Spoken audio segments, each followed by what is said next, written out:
So I'm here, I've packed up literally everything, and I just wanted to bring my computer to the car. And I came here to start the car so I can put up the windows.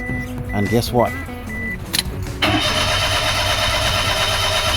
We have a no start. This is one of the symptoms that he said he had, that the car would die and it would be a no start, and then it would come the next day and it will start again. Damn it, I've packed everything. So I just want to unpack my scope again, and I'm going to go and check out cam, crank, ignition, and injector signals, and I'll see what we're missing.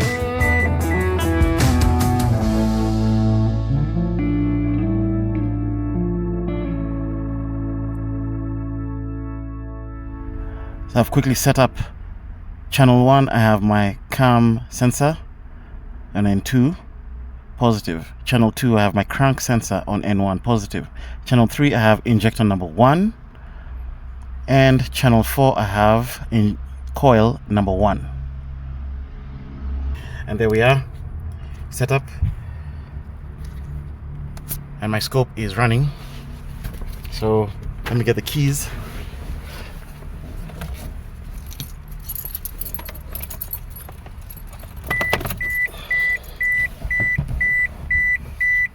Start my scope, and if this thing starts up, I'm going to be so mad. Beautiful. And kill.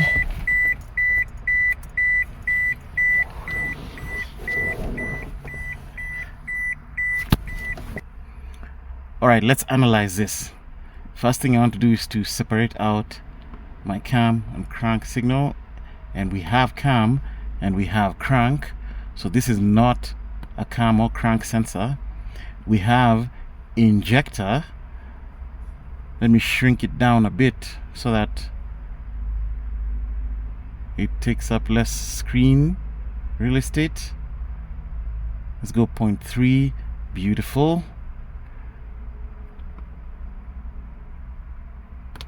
Lots of problems on this car, huh? And we don't have ignition. How cool is this, guys? Wow. So let me just zoom in here. So we have injection. We do not have ignition. What is this that the ECU is trying to do? Looks like it's trying to turn on the coil, but it's not dropping all the way to ground. We are meant to drop this all the way to ground? Or what is that control supposed to be? Why is it stuck high all the time? Let's see. Let me just go to the beginning. Alright, so our control is high. Let me turn off my crank channel. It's a bit noisy. And let me introduce a filter on C.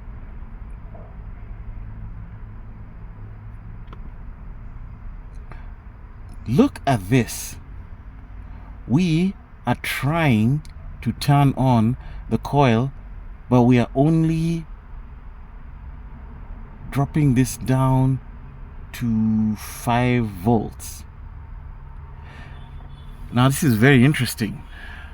I'm used to ignition signals being from low to high, and then the coils turn on, but this seems to be the opposite, huh? But in any case, we should be going all the way to ground, and we're not going all the way to ground. So what I want to see now is my wiring diagram for the ignition system. I want to see what's happening with the coils. We'll go to the coils, and then we will see where they get powers and grounds. I would like to take a current ramp of one of these coils and see if we are shorting this line or not. So our ignition wiring diagram is found under engine, ignition, and this is what we have. Our ignition coils are fed by a 10 amp EG fuse, and then there is a capacitor here, noise capacitor. Then it's grounded on 2 points, BD and BO, and then controlled at the engine control computer. So this is unlike Toyota's nominal control. Usually they have an IGT and then an IGF. So this one is just an IG, which means to turn on this transistor, it will go all the way to ground. I guess it looks like so because it's written there negative. But from our capture, it looks like we are trying to turn on and then it's stopping it completely. So what gives? So what we're going to do is to find a common point. These are completely separate grounds. One is on the valve cover, one is at the back of the engine. So I don't like that, but I can come here to the junction box, and remember ours has been dropped down for us. Let's look for 2G. So let's back out of here, go back to the wiring diagram, and we're in component locations, relay location, fuse block, that's where we are, and we have 2A, 2C at the front, 2G is at the back here. Of course, it has to be the last and hardest connector to get to, and we are on pin 2, which is white. So I'm going to put a current clamp on pin 2. There is our connector 2G, and that is our ignition wire, which is white. Ready? And let's go back to the scope, and we're taking the current clamp at that 4th channel over there. We're already running. Let's just see whether I can pause it. Yes, I can. Pico sometimes does not like to pause. You need to test it before you take your captures. I've lost very hard to find captures like that. Okay, let's take our key, put it in the ignition, key on, let's crank, and we stop.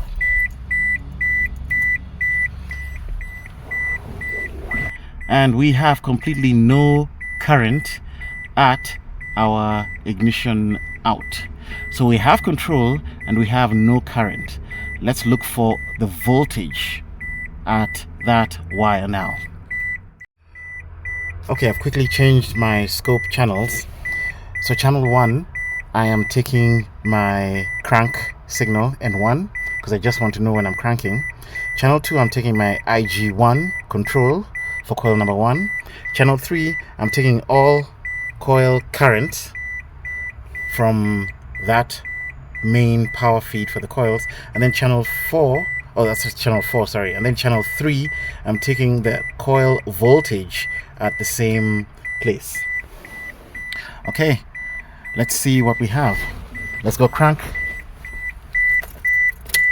key on, we have a voltage. Okay,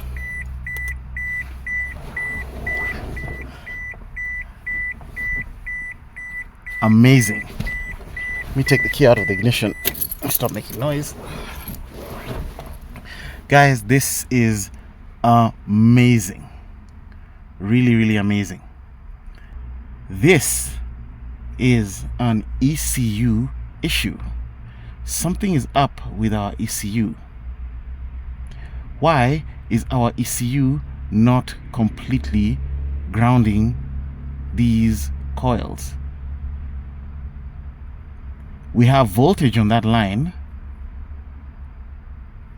We measure it. So we have 12 volts on that line. The problem here is our ECU is declining to completely ground out our coil transistor. That's all it's doing. So we're not firing any coils because this isn't going all the way down to ground. Let me pull power from it completely and reset it and just start it. I'm curious to see what the control looks like when this car is running. Now before I do that, I just want to quickly read fault codes and see if we have any codes here and check that out. We only have the EGR code here. There's nothing else.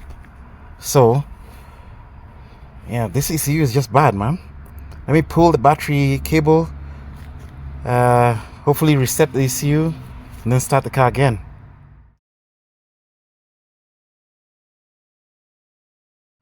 Alright, let's wrap this up. We're basically done here. We have a bad ECU. This is so unfortunate. This car has been completely abused. We need a new ECU. We need a new TCU. We need a new EGR connector. We need a new idle air control connector.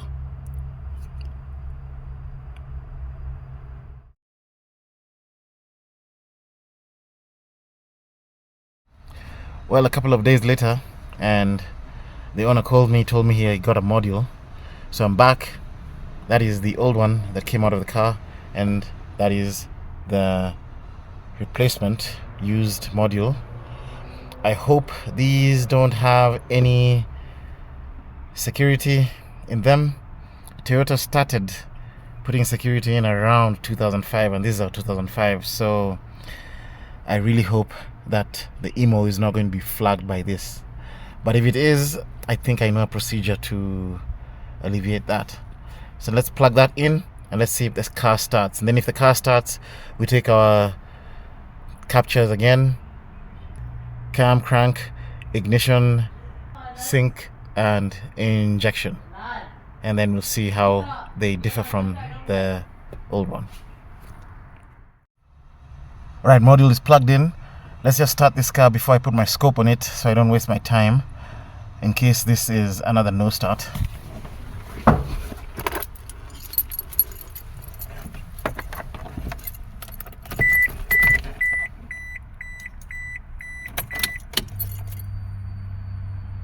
Well, it is primed, that's a good thing.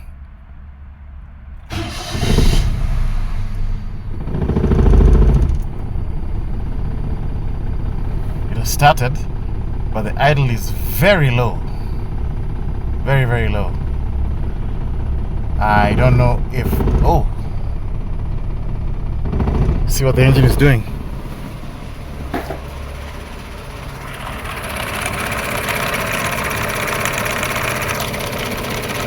Well, that's how low the idle is. It doesn't have a fast idle. Oh!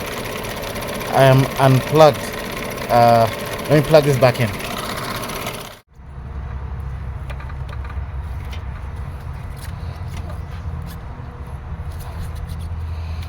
So I've already ordered these connectors. They're coming. They're on their way.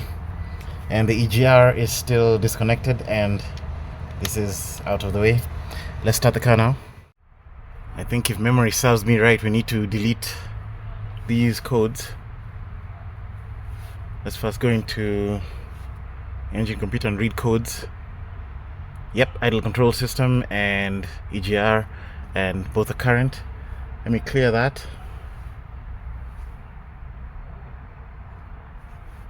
Alright, there we go, no trouble codes. So now let's start this again. Put the key off first.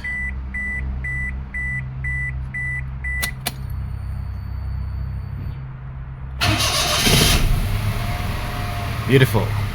Now we're running, and now we have our fast idle. And of course, I think the only trouble code that will come back very quickly is the EGR. Once the EGR is activated, the EGR is usually not activated initially.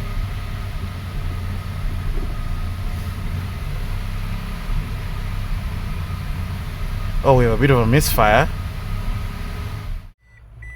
Okay, we're ready to take our captures with the replacement ECU. The old one is down there. Let's start our scope. And we start the car.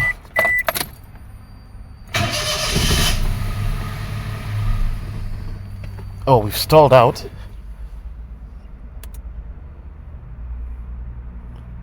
Let's quickly see what that is about. So I've rescaled my cam and crank so they're not too real estate hungry. I'm going to filter that. And let's see what's going on here.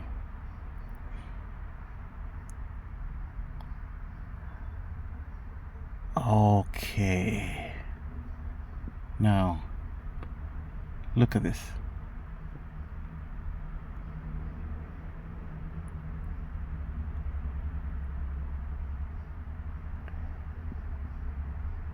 Why is...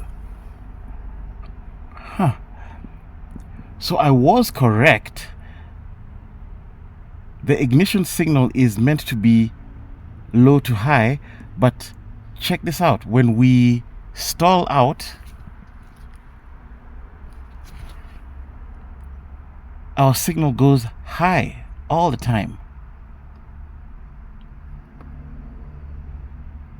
Oh man.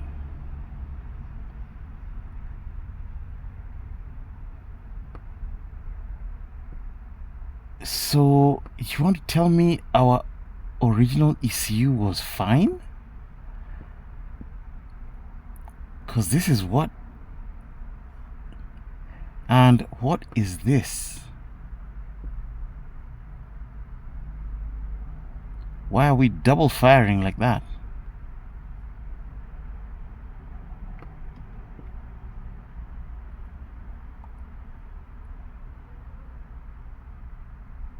This is a very bad signal. Let me just zoom. Am I on the correct wire? Really?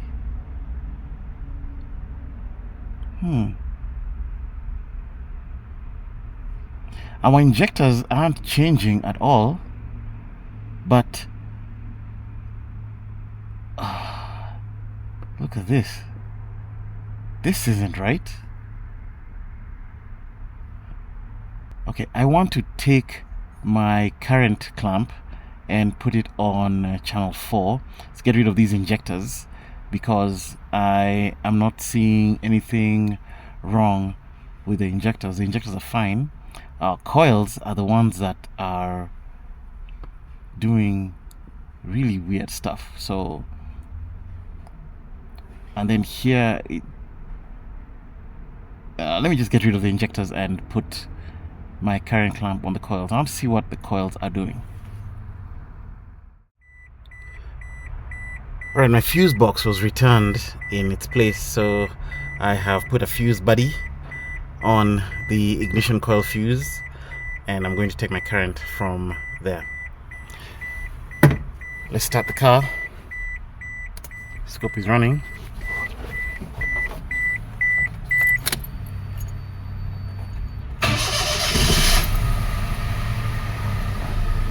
So we are running.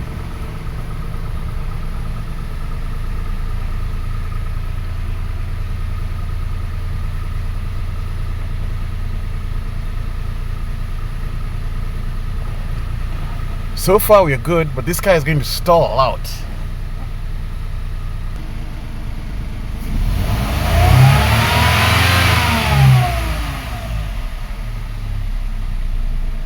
Now we're not stalling, but I think I know what's happening here. Let me just pause the scope. First, let's take a look at what these signals look like when the car is running fine. Check this out.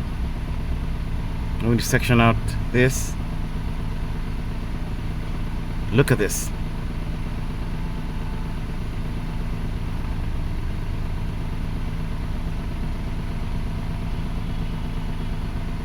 Why do we have a double firing of the coil here?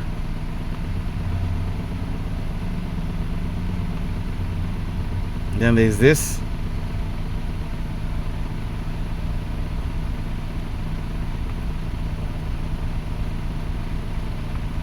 This is interesting. And it does that again here. So if this is the coil control, what on earth could make our coil fire and then build up again, and then fire and then build up again? This is interesting. And it is doing that only on coil number 1. We're about to stall. Let me run this scope. I want to catch my stall event. Oh, there we almost caught it. Wow. All right.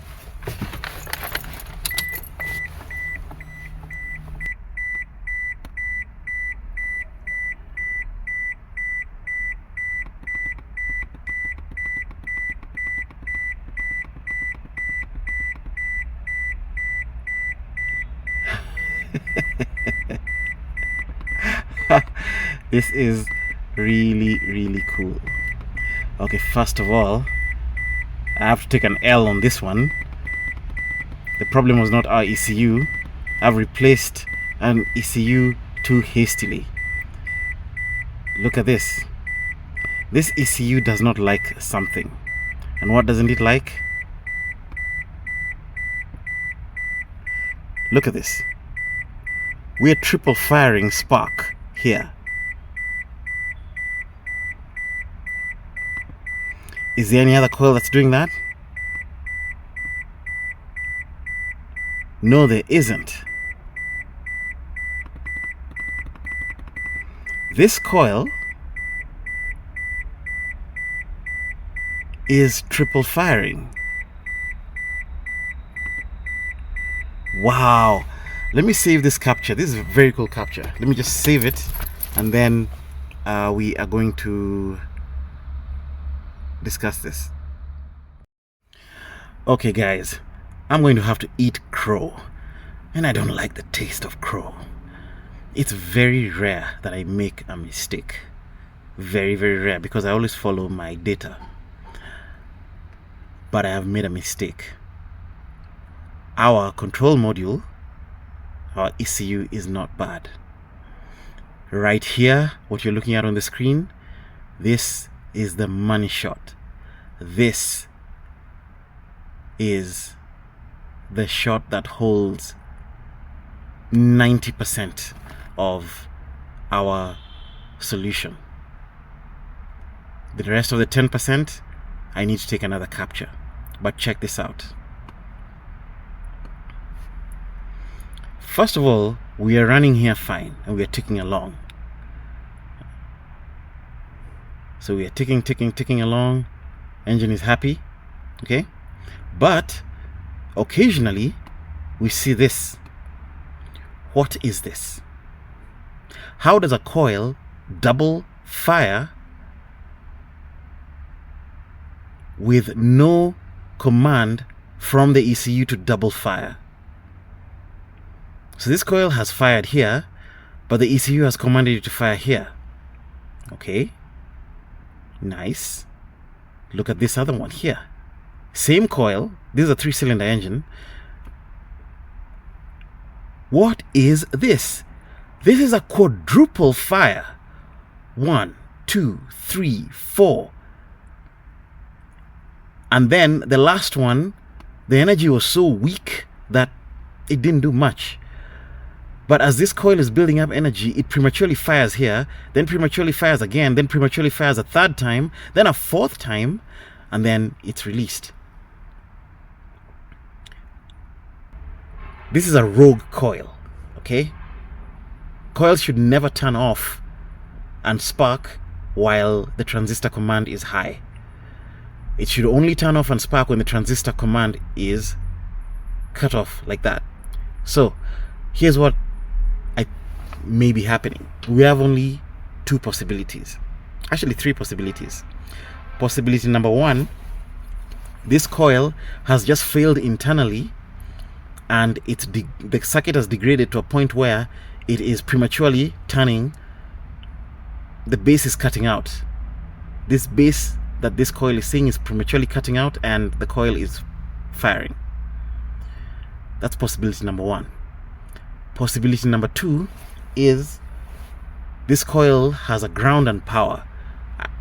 Possibility number two is the ground line is somehow loose and it's affecting how this coil is firing. And possibility number three is the power line to this particular coil is being interrupted. So once you build up charge and you lose power, this coil will discharge and it will spark.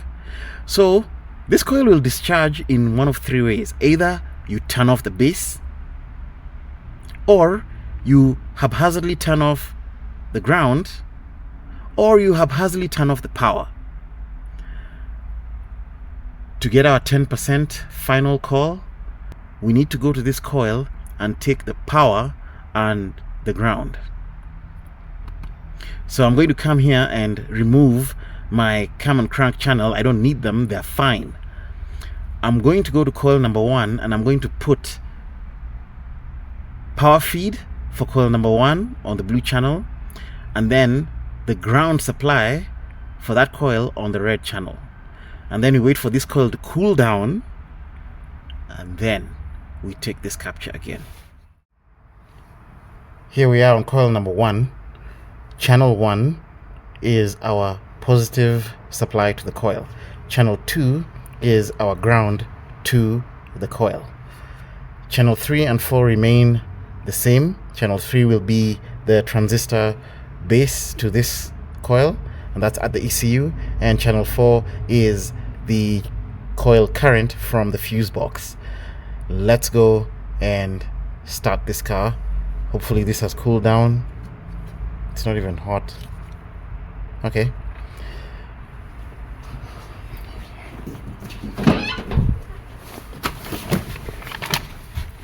Place your bets. Bad coil, bad ground, bad power. We are about to find out. Let's start our scope. Put the key in the ignition. Put the key on. And let me pause this. Guys, we're done. Do you see what I see? Oh man. This coil has a bad ground. Look at the red channel. Oh my god.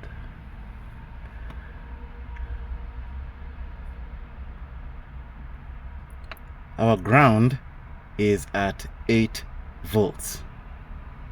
Stupid thing.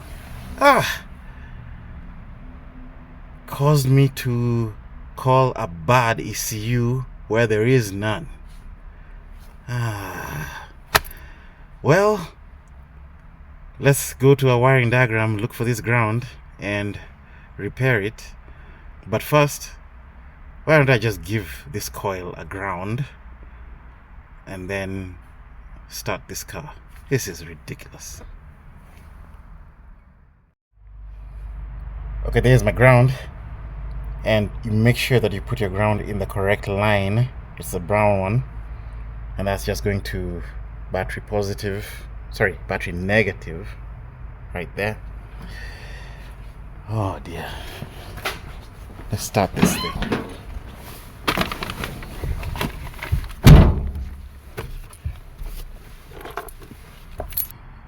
Oh dear.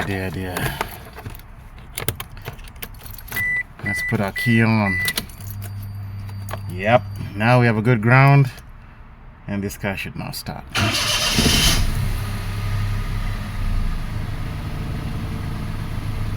Okay, now let me pause this. I want to see at the beginning what we have.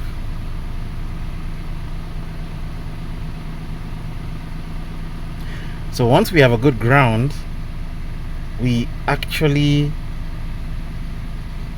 drop our transistor line completely to ground.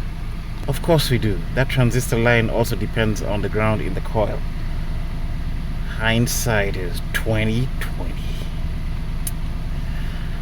Oh, there we have perfect firing, perfect command. I don't like this coil, but it's firing. Clearly, it's not an issue. Well, we fixed that ground, we fixed this engine. I should be happy, but I'm not because I've made a bad call. But yeah, this is how it goes sometimes, guys. Sometimes we do make mistakes. Luckily for me, this is very rare for me to do. So in the event that I do, it's not really that bad, to be honest. It's my ego that's bruised more than anything else. I'll just have to tell him to either return that ECU, or if they won't allow him to return it, then I will refund him the money, because that's my policy.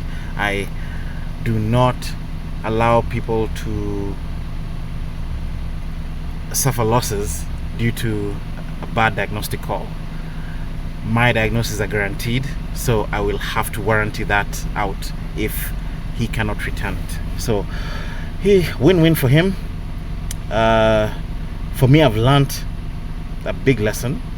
And you know what, guys, last time I really felt it in my gut, in my instincts. It's like, why is the ECU doing this? It's a very unusual thing for an ECU to do. I should have slept over it. I really should have. But hey, it is what it is. At least we fixed it. So let's look for this ground, and while we're at it, why don't we just put our old ECU back and run this car, since that ECU wasn't bad.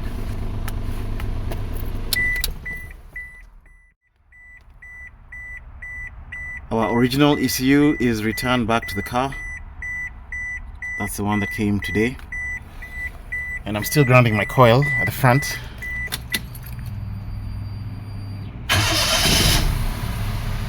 Yep. Bad ground. That was all that was. Okay. Let's pause this. Let's zoom in. Make sure our coils are healthy. And they are. Looking good. Nice firing.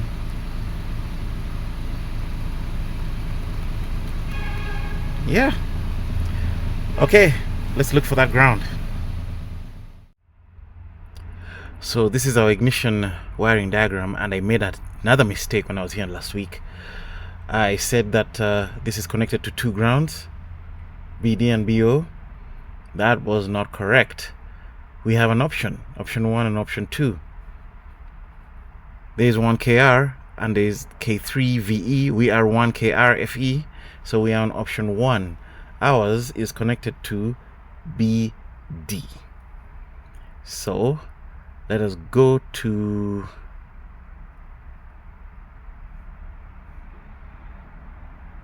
component locations. Actually, no. Let's come here to connect a fuse and ground, and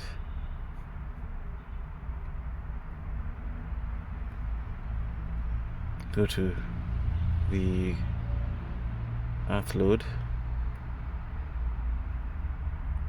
BD, that is for the ignition system, and this is the location in the wiring diagram.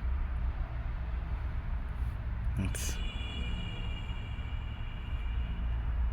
look for it here, and it is right here. BD looks like it's on the valve cover, on the side of the valve cover. Let's look for it. Alright, so this is my air cleaner box. I was just about to remove this, then I realized something. This whole thing is part of the valve cover, so I can't really remove this without removing the entire valve cover. But our ground is down here. So this is another problem that has been induced by a previous repair. Notice we have some silicone on that thermostat housing under it. I think this engine has been removed from this bay before, but those two grounds, those are two independent grounds. They're not supposed to be piggybacked on top of each other. You see the missing bolt down there? That is where our coil ground is supposed to be. So they've just put the two grounds together, and the coil ground is not making a flat, good connection with the cylinder head. That's the problem there. Now, I don't know where I can get a tiny bolt like that. Let me look for a ground bolt, and then I'll relocate that coil ground to its proper ground. And there, this should be fixed. Alright, that's the repair. So I've separated the grounds. The top ground is the one for the coils. The bottom ground is a different ground. They are not supposed to be piggybacked on top of each other. They're supposed to be on their own ground location. Grounds are meant to be flat and tight onto the cylinder head or the body. If you have anything obstructing them from directly contacting the body or the cylinder block, this is what you're going to get. Okay, let's go and check. I have removed my ground from here, and now we go to the scope, put the key on, verify that our ground is fixed, and then we start this car. Okay, let's verify. Let's put the key on. Nice, we have a good ground there, and I think that's a fix. I'm going to start it. Oh, and this is the original ECU too.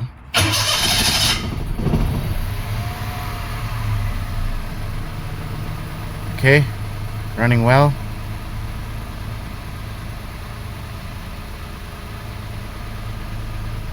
Engine is smooth.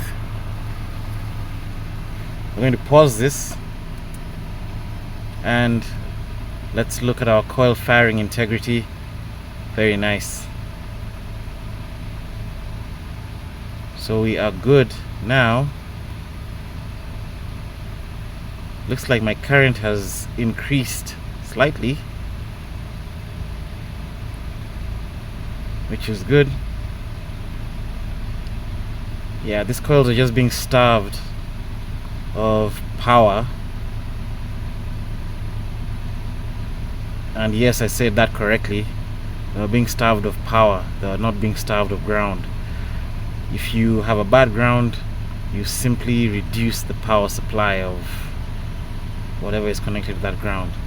4.5 is the turn on for that transistor. I'm happy with that. All three coils single firing the way it's intended. Yep, this is wonderful. That's a fix. Beautiful. Okay, so we are done. So that was the original problem that this car had: a bad ground to the ignition coils. Everything else that was done was induced by other people probably trying to repair this problem. I don't know, but at least now it is repaired. We'll take back the ECU. If they don't take it back, I will refund him for that, and let's close this out. That's another one for the books. Until next time, and remember, we all make mistakes, so the best thing is always learn from your mistakes. The reason I'm leaving this video here is to show you that if you make a mistake, 1, own it. 2, fix it right. 3, make sure that you do not repeat the same mistake in future. Until next time.